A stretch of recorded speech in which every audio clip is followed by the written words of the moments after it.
This program is presented by University of California Television. Like what you learn? Visit our website or follow us on Facebook and Twitter to keep up with the latest UCTV programs.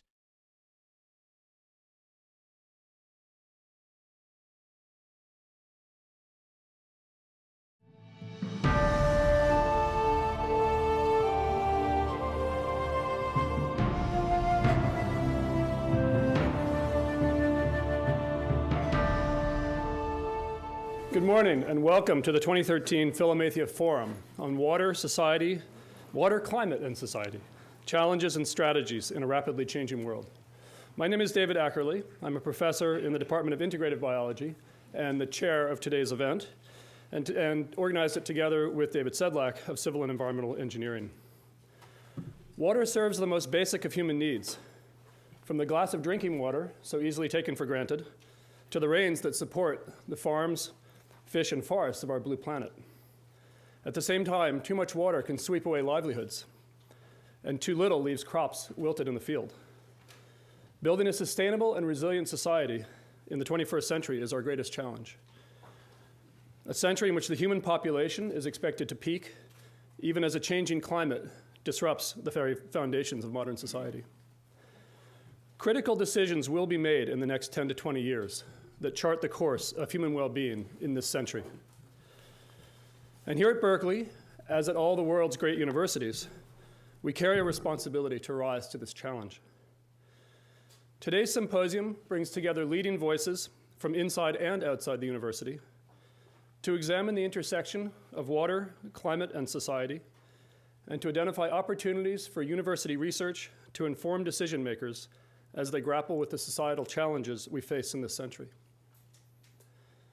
To open today's event, it is my honor to introduce Chancellor Nicholas Dirks. Chancellor Dirks became the 10th Chancellor of the University of California, Berkeley on June 1st, 2013. An internationally renowned historian and anthropologist, he is a leader in higher education and well known for his commitment to and advocacy for accessible, high-quality undergraduate education in the liberal arts and sciences. Chancellor Dirks is committed to engaging the campus community in a collective effort to imagine new futures for the university, to ensure the quality and centrality of undergraduate education, to sustain our vanguard position in graduate and professional education, and to connect our research work to the public good. Chancellor Dirks, thank you for joining us, and welcome to Berkeley.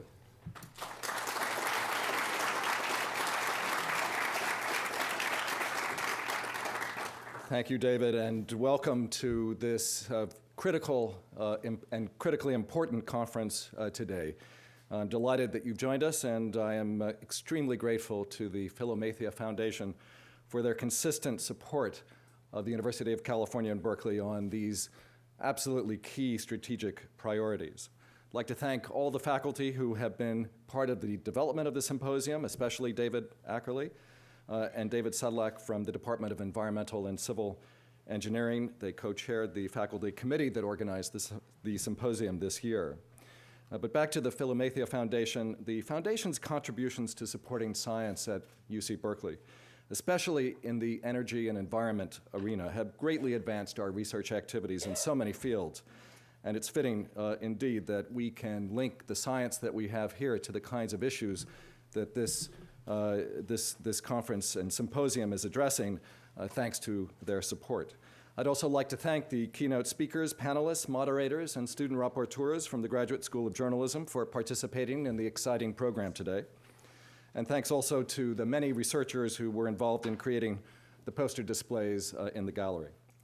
Today, I think we all agree and understand that water is a critical, if still relatively poorly understood, component of the global climate system, and that our changing climate will reshape the global distribution of water resources in ways that are unprecedented in recorded human history. How we face these challenges will have an enormous impact on our future and on many future generations to come. This event is extremely timely with the release of the latest IPCC report on how much warming and glacial melting Earth can expect in the future. And it's just as well a little over a year after Hurricane Sandy hit New York. I just came here from New York City, and that experience was a a real altering experience for those of us in New York City who saw water completely inundate the lower part of Manhattan and change the way we thought about climate for good. UC Berkeley scientists and their international colleagues gather here today to discuss how to adapt to these and related changes and how to address the enormous challenges ahead in terms of the supply of water and clean water for consumption and water resources for agriculture. Now, Berkeley has a long tradition of multidisciplinary research that transcends traditional departmental boundaries. In this environment, faculty collaborate with each other to provide technical solutions, to understand financial markets, regulatory frameworks, and political obstacles. Only this kind of approach enables us to provide the integrated solutions necessary for the challenges ahead. Many faculty in the departments spanning the range of this university are actively engaged in the areas that flow, as it were, from today's concentration on water. And because of the deep intellectual diversity that exists at Berkeley, we are able to advance solutions to the issues of water, climate change, and social well-being in new, innovative, and indeed absolutely critical ways that will, I hope, have a lasting impact for many years ahead. It is now my distinguished honor to introduce our keynote speaker, former mayor of Los Angeles, lifelong dedicated public servant, Antonio Villaraigosa.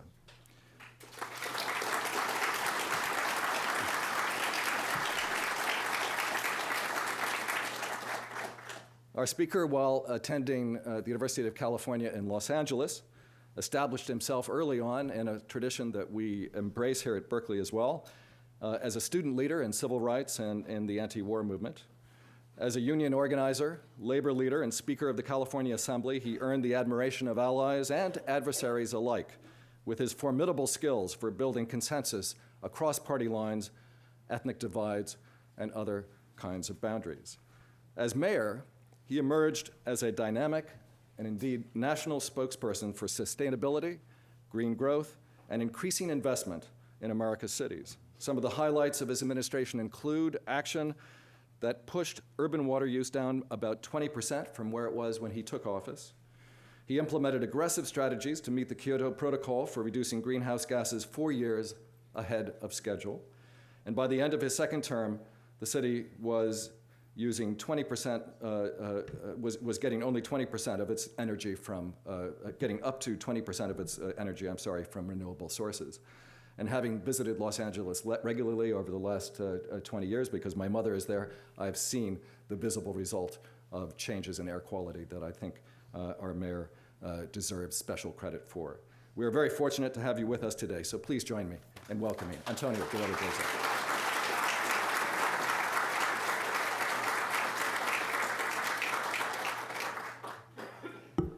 Thank you, Chancellor Dirks. I was asking as I got here a little early why a group of esteemed academics would invite a practitioner here in the way that you have. And someone said, well, we identify problems and you fix them. I don't know if that's true, but I do know that whenever I'm asked about great cities and what the characteristics of a great city are, a global city like an LA, I always say they're anchored by great institutions of higher learning. And I'm very happy to be here at Berkeley. Once again, I was here, I think, when I lost the mayor's race in 2001, so I guess you're keeping me employed, if you will, in that period of time. And I notice this is going in and out. Excuse me. This is going in and out.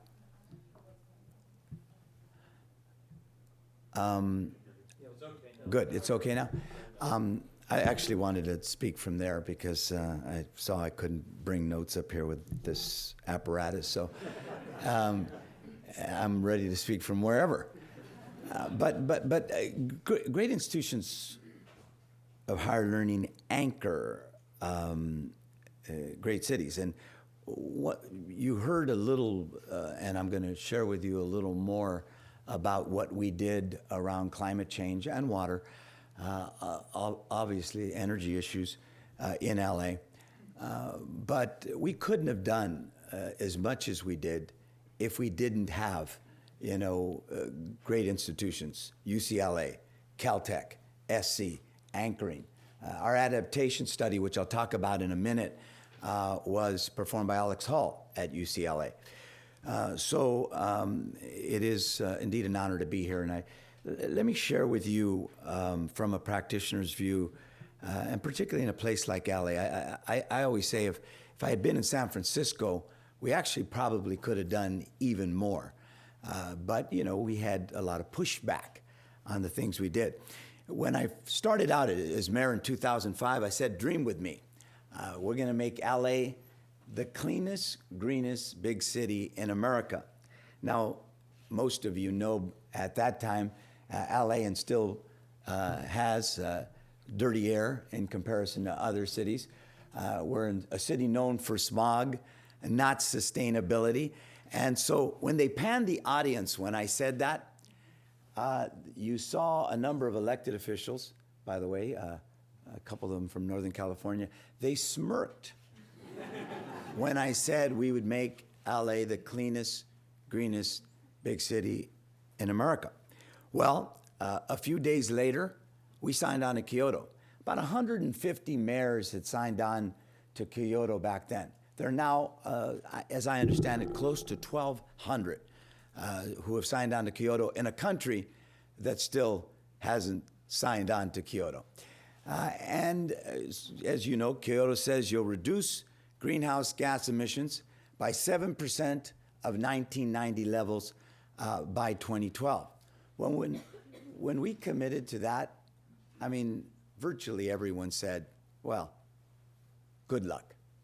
Well, as you heard, we not only hit the Kyoto goals, we're the #1 American city, 28% below Kyoto levels, number 5 in the world. We did that in the following ways. One, we also made a commitment to go. If you don't know LA owns a public utility. It's different than the Bay Area. I think you have PG&E here. We own the Department of Water and Power. So we were about 3%, 3.8% renewables back then. The dirtiest, not only the largest public utility in the United States of America, but the dirtiest public utility in the United States of America, about 50% reliant on coal. So we said we were going to get to 20% renewables by 2010. Well, this was 2005. The notion of getting from 3.8 to 20% renewables seemed to most people something that wouldn't or couldn't happen. By 2010, I'm happy to announce, you mentioned it in my introduction, the Department of Water and Power hit the 20% threshold. By 2009, we were conserving 19 times the energy that we were before. At the port, and if you know anything about LA, and I'll talk about the port again when I talk about the climate adaptation study, at the port, we move 44% of all the seaborne goods that enter the United States of America.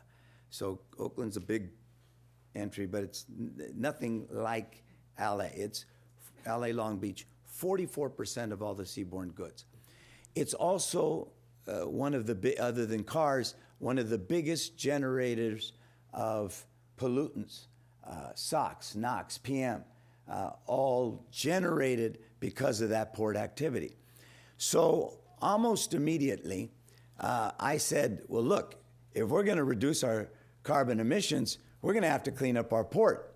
The business of a port, we move 44% of the GDP of the goods that enter the United States of America, and it's a big part of the LA, Southern California GDP. So the business community said, you do these things to reduce pollutants at the port, and you're going to kill business. And of course, my friends, the environmental community, who I love, sometimes. They said, we've got to green the port at all costs because the public health implications of port activity is such that respiratory diseases, asthma and the like, lost school days, is a cost to the economy as well. So one side said we got to grow the port at all costs. But by the way, when they tried to grow the port, they were stymied in lawsuits for years by the environmental community and the public health community. And so bottom line is we came together. We said you can't grow a port if you're not greening it. You can't green a port if you're not growing it. And today, LA, Long Beach, but it started in LA. LA has the most far-reaching effort to clean up a port, not in the United States of America, but the world. A 90% reduction in truck emissions, a 76% reduction in SOx, a 71% reduction in PM, and a 51% reduction in SOx. So about a 50% reduction when you look at it in all pollutants. Historic and game-changing and a big contributor to how LA reduced its carbon emissions by 28%. But of course, that wasn't enough. We also said, because almost immediately when I went to conferences like this, by the way, almost immediately people would say, well, yeah, you're at 20% renewables, and yes, you have a far-reaching effort to clean up a port, but you're still the dirtiest public utility because you've gone from 49 or 50% reliant on coal to only 39% reliant on coal. And until you get off of coal, you really have done nothing important with respect to addressing climate change in this town. And so what we did, we signed at the instigation of the Sierra Club, we signed a series of agreements that are all done, Al Gore at our side. By 2025, LA will be completely off of coal. As I understand it, the only American city our size that I can think of, maybe some of you know some others, and game-changing with respect to our reliance on fossil fuels. Now, of course, as soon as I did that, the first question that was asked, well, what are you going to replace that 39% coal with? And of course, it will be renewables. We're now at 20%. We'll be at 33 by 2020.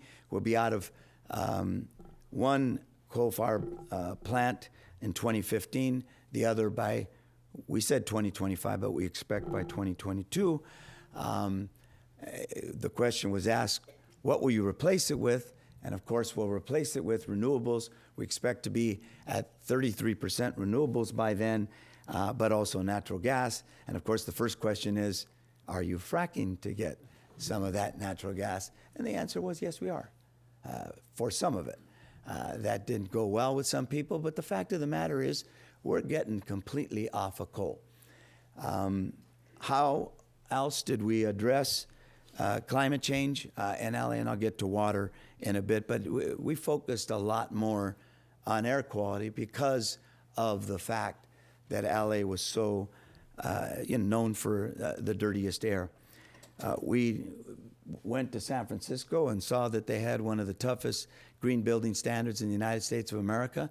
We patterned our own after San Francisco. Obviously, we're 5 times bigger, so that has generated, I think we have more LEED certified buildings, as I understand it, or at least more square footage with LEED certification than any major American city.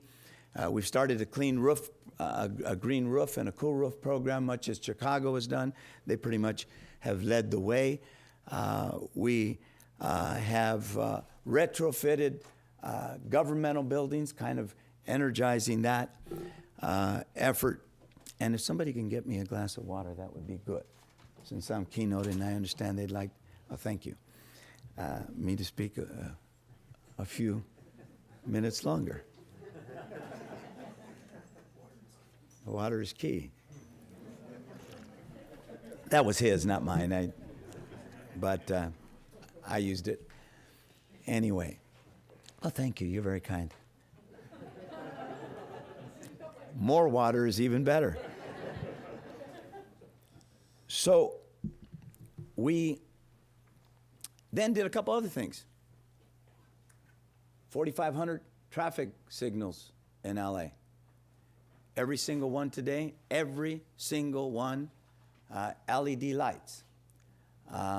Synchronized every single light in LA. You wouldn't know it by the gridlock we have, but only American city, every single light, only large American city. There may be some small ones.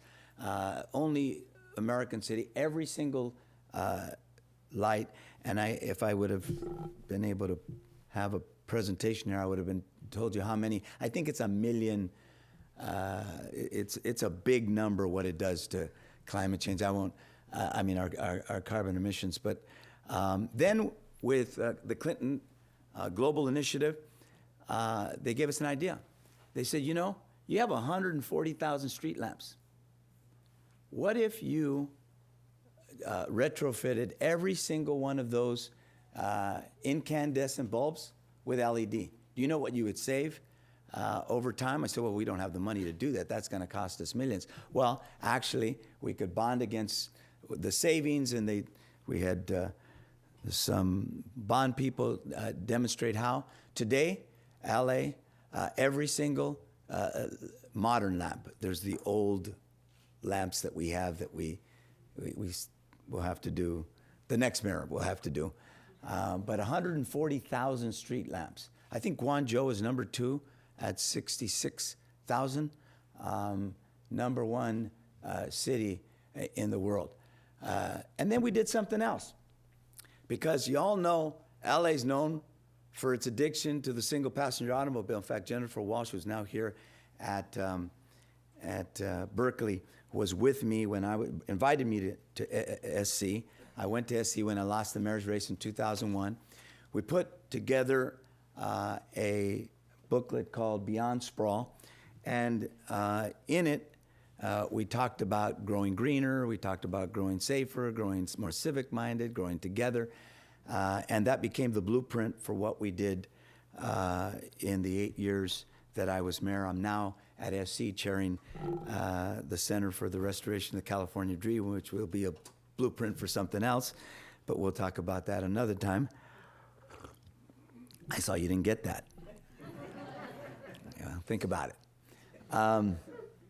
But so we then said, look, LA's too addicted to the single passenger automobile. LA used to have a very robust public transportation system in the 1930s and 40s. We dismantled it, some say because of the rubber industry and the auto industry, and I don't know.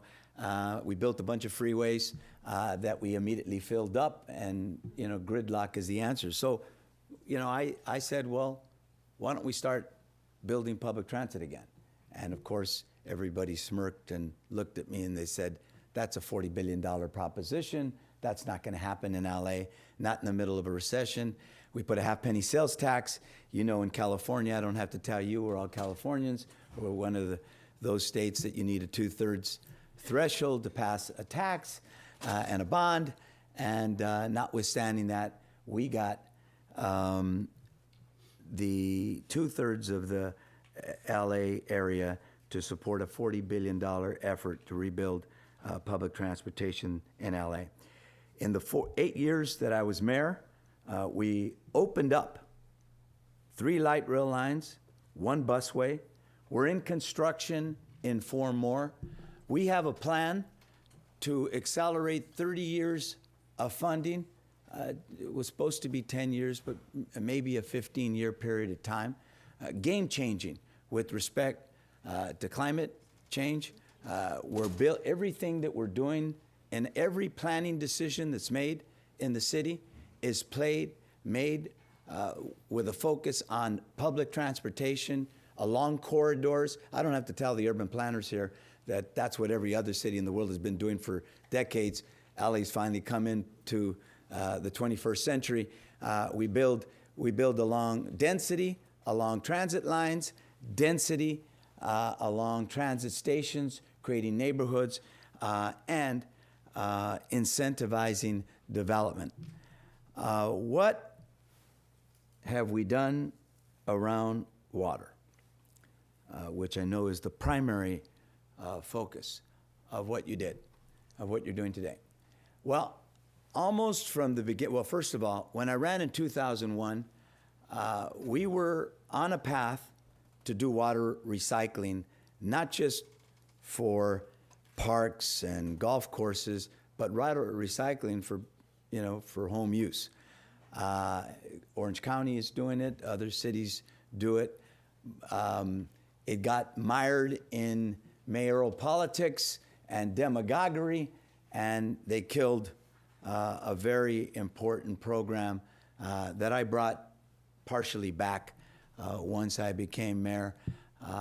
Some of the problems that we're going to face, and they called it, the water recycling program, toilet to tap. So obviously that didn't go very well. Almost, I was focused primarily, as I said, on air quality and our carbon emissions, and that's what drove most of what I did in the 8 years as mayor. But then we got a bit of a crisis. I don't have to tell you that the Eastern Sierras ain't what it used to be. I don't have to tell you because, LA stole, much as San Francisco did. They didn't get beat up for it the way we have, but LA stole the water from the Owens Valley, and we've been paying ever since. We've been in these water wars with them, and of course, once I became mayor, I said, we got to settle the war. We got to settle these lawsuits. We recharged the water there in the Owens Valley. You could actually get on a canoe there from time to time. We have to do dust mitigation, and that's where I've pushed back a bit. It's very costly and wasteful of water. We were ordered to do that, and we keep on getting ordered to do more of that. We are working out, I think, an agreement where we'll be able to do this in a smarter way, protect the Owens Valley, but also provide more water to people who use it. Now, LA uses the same amount of water today that we did in 1970 when we had more than 1 million, when we had 1 million less people. While I was mayor, we reduced water use by 20%. And this is where you need a practitioner, by the way, because there was pushback. Like I said, if I had lived in San Francisco, we might have been a little more successful. In the middle of, we used to get most of our water from the Owens Valley and other places, not as much water from MWD. I think we were getting like 24%. We're now at 50% water from Metropolitan Water District, too expensive. And we're trying to reduce that amount, and we put some strategies to do that. But one thing we did in the middle of one of our droughts, I ordered LA homeowners to only water twice a week. That, in LA, I don't, for those, well, up here too, but particularly in LA, people in the San Fernando Valley, it's almost like a desert. I mean, you get temperatures of 110 and 105 fairly frequently. People pretty much think they have a birthright to their pool and to their large, expansive lawns. So when the mayor said, you will only be able to water twice a week. That didn't go over very well, but we did it anyway. I got the city council that pushed back after a lot of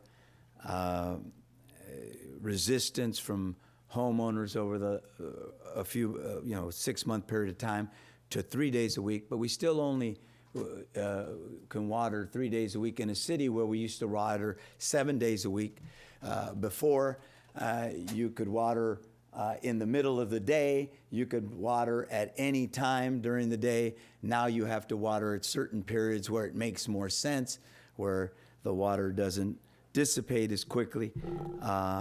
We've done a adaptation study. I think we're the first major American city to do an adaptation study, because we said, we're doing a lot around climate change, particularly the energy side, but we're not really kind of doing it understanding where are we going to be in 50 years. We knew that the UN had done an adaptation study, and I know I'm talking academics. I wish Alex was here, because Alex knows more about that adaptation study than I ever do. I just ordered it and had the foresight to do that. Come on in.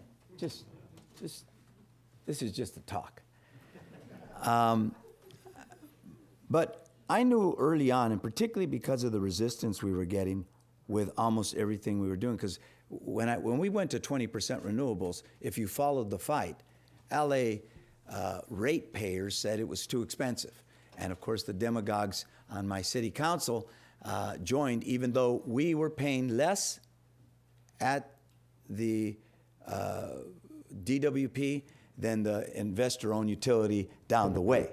But people also think they have a birthright to the lowest energy cost anywhere. So, most of this stuff had resistance. I'm just cutting short for all of you. We didn't just get to these goals without a lot of business resistance, without a lot of homeowner resistance, without a lot of pushback from my colleagues on the city council, and I love them because they would always be there when we would announce we're at 20% renewables, we're getting off of coal, and then the next day question how come it costs so much. But that's the life of a mayor. So when we did the water adaptation, the thinking behind it, and I've got to credit, of course, Romel Pascual, my deputy mayor, and Nancy Sutley, who was with me, who went on to the Obama administration. I was very blessed to have the best and the brightest with us. But the adaptation study was important, and the reason why I ordered it was the following. I said, look, we're getting so much pushback on everything we're doing. We're going to have to lay out to LA what's going to happen. Because climate change for a lot of people, whether it's on the water side or the energy side, it's very abstract. What's going to happen to LA in 50 years? Well, historically, these adaptation studies are very academics would understand them better than I do, but as I understand them, they would cover, there wasn't a lot of, let me see how I would explain it. There wasn't a lot of specificity in, let's say, as an example, 120 square mile radius. We, working with Professor Hall, came up with a model that allowed us to look at microclimates. So we were able to look at what downtown was going to look like. We were able to look at what Santa Monica and Venice were going to look like. We were able to look at what Hancock Park was going to look like, what Woodland Hills, Studio Cities, and if you don't know these places, this is all LA. LA's no, Hollywood is LA. Santa Monica's not, by the way, but that's another story. So we put this water, and I said, look, I want you to explain to academe, but particularly the practitioners, what's going to happen if we don't do more around water recycling, water reclamation projects, urban runoff. What's going to happen if we don't do more around, carbon emission in LA?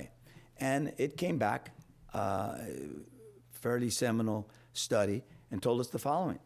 In downtown LA, we're going to have 3 times the hot days that we used to. in the San Fernando Valley 4 times, in the high desert 5 times. You're going to see temperatures in particularly the San Fernando Valley and the high desert that heretofore we hadn't seen. You're going to see the possibility with climate change. You're going to see the possibility that the nation's busiest airport, #1 destination airport, LAX, could be inundated with water. Venice will be inundated with water. The Port of LA, 44% of all inundated with water if we don't do things around climate change. So as I've said, and I'll end with, because I know that Lisa Jackson's here and rather hear from our EPA director. Of course, I will say this about cities and the national government. And that's what I was going to, it's a good entree into. We were at Copenhagen when President Obama and all the national presidents, all the national governments were there. And I tell people, if you care about climate change, you need to go to the cities. And maybe that's why you invited me. Because at Copenhagen, you didn't know, but the mayors of the great cities were there.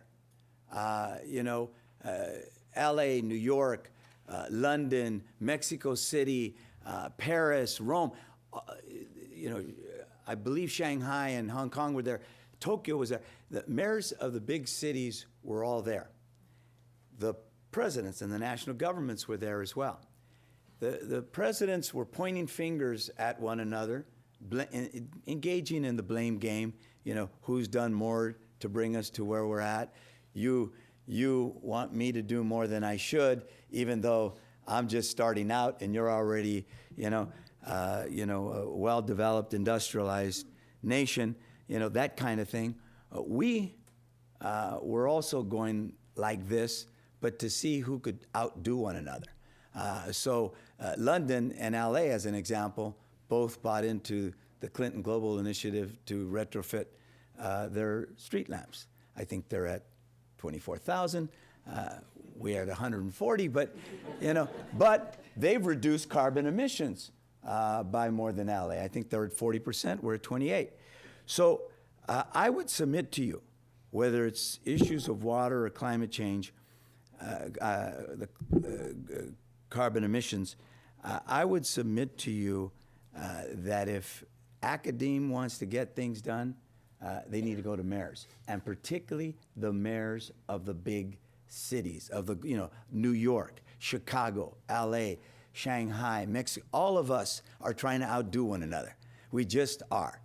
It's the way of the world. We're all looking at best practices. We talked, Beijing can learn from LA. We had the dirtiest air in the United States of America. And I know we're ending, but one last thing. Why is this relationship important? One of the things we started doing when we got so much pushback, we said, okay, maybe we're going to end some jobs in this sector of the economy, but we're going to create jobs in this sector. So almost immediately, I went to Chancellor Block, UCLA. I went to President Sample and then Nikias at SC.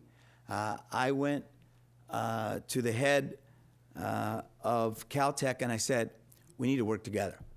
We need to, 1, document what we're doing. We need to, 2, we need to do things smarter, because one of the ways I got to 20% renewables is I bought on the spot market, and that wasn't smart. We need to do things smarter. We need to identify where the best practices are and adopt them. We need to apply for national grants at the federal government. I'm the mayor. I've got a close relationship with the White House. We need to be, every time you write a grant, the mayor should get behind it and advocate for it.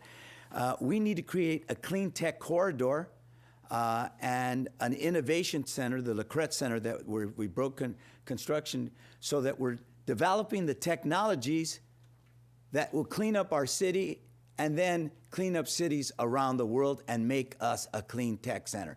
I would submit to you, whether it's water or carbon emissions, if we don't develop those technologies and take advantage of creating the jobs around that, we've missed the boat. That's why the national government is mired in partisan politics. The only country in the world where people are debating climate change, right? At the halls of Congress, where they're not doing it in the cities, and they're not doing it in these institutions of higher learning. So that's kind of what we did over an 8-year period of time. I wish I could tell you we did a lot more around water, but we did some. But I think this adaptation study, it was important because of the following. And finally, and that is the things we did to suggest that people do going into the future, they're going to have to do in the future. It won't just be a suggestion. They're going to have to do it. And you all will provide the evidence for that. Thank you very much.